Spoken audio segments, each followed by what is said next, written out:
এই মজাদার নুডলসটা আজকে বানিয়েছে আমার দাদা। খেতে কিন্তু অনেক মজাই হয়েছে। আর সাথে মা এনেছে এখানে আলু পুরি।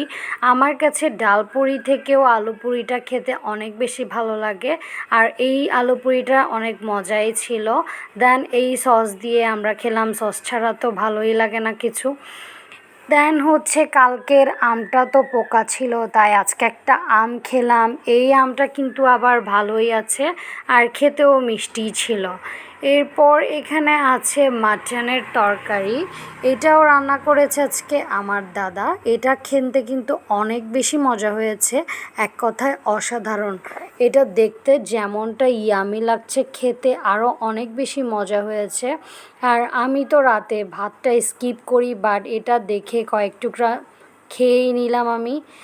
আর এরপর মুখে একটু ফেস প্যাক লাগিয়ে নিলাম। ব্রণের সমস্যা তো আমার ফেস থেকে কখনো যাবেই না, তাও কিছু করার নেই, একটু টুকটাক স্কিন কেয়ার তো করতেই হয়।